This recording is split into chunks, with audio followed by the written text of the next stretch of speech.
Level 1. The Dead. You're 15, born in the gray, concrete outskirts of Osaka, where the neon lights of the districts don't quite reach. Your father owes money to the Yamaguchi-gumi, not a small amount from a bad night at the tables, but the kind of crushing, mathematical debt that doesn't get forgiven, only transferred like a genetic disease. One rainy night, two men in tailored dark suits come to your small house. They don't raise their voices. They don't break any furniture. They don't need to. Their quiet presence fills the room with the scent of cheap tobacco and expensive cologne. Your father doesn't look you in the eye. He hands you over to them like a stack of dirty bills, because in their cold eyes, that's exactly what you are, a human currency. You move into a cramped, damp dormitory above a noodle shop in South Osaka, sharing the floor with a dozen other boys whose fathers also ran out of luck. Your first year is nothing but survival. You clean floors, wipe down black Mercedes sedans until your knuckles ache, and scrub the back concrete steps at 3 a.m. with bleach that stings your throat. No one explains what happened on those steps. You ask zero questions. You're not being trained as a warrior yet. You're being watched to see if the weight breaks you. Level 2. The Initiation. A year passes. You've proven the three things they value most. You don't talk to strangers, you don't run when the police cruisers pass, and you never cry in front of the older men. One afternoon, a senior boss named Kato calls you into a traditional tatami room. The air is heavy with incense and old leather. Kato explains the rule of Yubitsume without softening it for your young ears. Failure or disrespect in this family is paid for in sacrifice, never apologies. You made a mistake last week. A delivery ran 20 minutes late because you hesitated at a police checkpoint. A small thing to the outside world, but to the Yakuza, small things are how they test absolute submission. Kato tells you what needs to be done. The room goes still. It has to be done by your own hand. No one holds you down. No one comforts you. That's the entire psychological trick. If you can't bring yourself to make this sacrifice for the family, they know you'll never have the resolve to do worse to their enemies. The scene cuts away. When it returns, your hand is bandaged, and Kato wraps the cloth himself, nods slowly, and says only one word: good. Level 3. The Errand. You're 17. You no longer clean floors. You wear a cheap, off-the-rack black suit to cover the bandage on your left hand. Your job now is to run messages between high-ranking bosses who no longer trust phones or apps. You carry thick manila envelopes across the city, told under penalty of death never to look inside. You spend hours standing outside sliding doors in expensive restaurants, listening to muffled voices arguing about port territory, real estate scams, and which independent construction company will accidentally burn down this month. One freezing night, you're told to stand guard in an alleyway outside a warehouse, while two senior soldiers deal with a small-time bartender who skimmed money from a gambling den. You don't see what happens, but you hear it through the thin metal wall. Muffled sounds, then a long, heavy silence. You tell yourself that listening isn't the same as doing it. You tell yourself your hands are still clean. But that night, back in your tiny room, you stay awake, staring at the ceiling until dawn, realizing you didn't even try to feel sorry for the man. Level 4. The First Kill.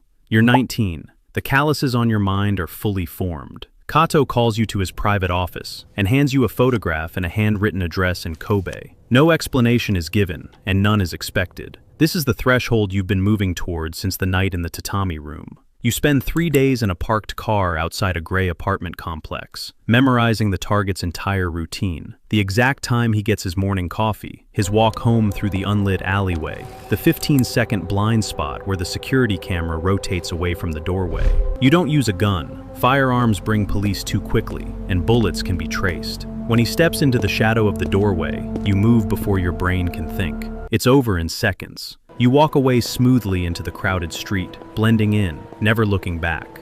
That night, back at headquarters, Kato smiles and pours you a glass of sake for the very first time. You are no longer an errand boy or a victim of debt. You are an asset. Level 5. The Blade. You're 22. You've done this 11 times now. Your life has become a repetitive loop of dark alleys, waiting cars, and quiet cleanups. Each target has a face, but you've learned a psychological trick. You actively erase their features from your memory the moment the job is done. The payments arrive like clockwork, crisp, unmarked bills folded neatly inside the morning newspaper. You've moved out of the shared dormitory into a luxury high-rise apartment, rented under a dead man's identity. You now wear bespoke silk suits that cost more than your father used to earn in an entire year of labor. Kato starts bringing you to high-level meetings with rival syndicates. You never speak. Your role is to stand perfectly still behind his right shoulder, like a dark shadow. Everyone in the room looks at your bandaged hand, then looks into your eyes, and they know exactly what you are. You are the unspoken threat, the reminder of what happens to people who forget the rules. Level 6, the territory. You're 26. The streets you used to clean now belong to you. Kato rewards your loyalty with total control over a major entertainment district. A dozen hostess clubs, 3 underground baccarat dens, and a network of street-level dealers report to you every Tuesday morning. You don't do the violent work yourself anymore. You've grown too valuable for street risks. When a local gang tries to sell product on your corners, you don't get angry. You simply sit at your desk, sip your tea, and give a short nod to a nervous 18-year-old standing by your door. The boy runs off to handle what you ordered, the same way you once ran for Kato. You tell yourself this is success. You call it promotion, but deep down, you know it's just distance.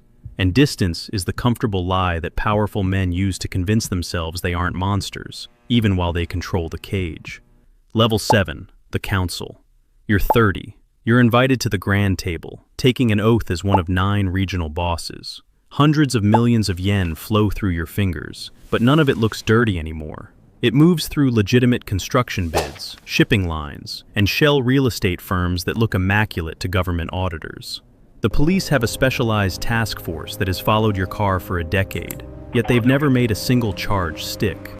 You have become a master of survival. You speak only in vague half-sentences. You never write a single word on paper, and you trust absolutely no one. You look across the council table at Kato, the man who raised you, who bandaged your hand when you were 15. You love him like a father, but you know with absolute certainty that if the council's profits were threatened, Kato would order your execution before his tea got cold. Level 8, the target. You're 34. The younger generation on the council wants aggressive foreign investment. Kato is old school. He refuses, calling it a betrayal of tradition. The council votes in a silent meeting. They give the contract to you. A cruel, deliberate test of your loyalty to the syndicate over blood. You stand outside Kato's estate for 3 nights, the same way he taught you to watch targets 15 years ago. You watch his silhouette moving behind the paper screens, slow and fragile. On the 4th night, you don't hide in the shadows. You knock. Kato opens the door, looks at your dark suit, looks at your hand, and a look of quiet realization passes over his face. He doesn't scream or reach for a weapon. He simply nods, almost gently, with a faint, proud smile. Proud that his student finally understands there is no room for love or loyalty in this world, only the organization. Afterward, you sit alone in his dark kitchen and pour yourself a cup of his sake. It tastes like nothing at all. Level 9, the end. You're 40. You are the supreme boss now, the legend the younger boys whisper about. But an empire built on shadows can never withstand the light forever. A young lieutenant you promoted trades your life for his own freedom to a federal task force. The case against you takes 8 years to build and 11 minutes to end in a Tokyo courtroom. No dramatic escape, just the heavy sound of a gavel. Life without parole, total isolation. Before they transfer you, you're allowed one final visitor. A boy, 15, pale and trembling, is led into the room. His father owed a gambling debt to your clubs, and your lieutenant sent him here to see the man who now owns his youth. He looks at you, completely unaware of who you are or what his life is about to become. You look at his small, intact hands, and you see your own ghost sitting across from you. You open your mouth to warn him, to tell him to run, but the silence of the Yakuza, the code you gave your life to, clamps your jaw shut. You say nothing. You just watch as they lead him out into the dark.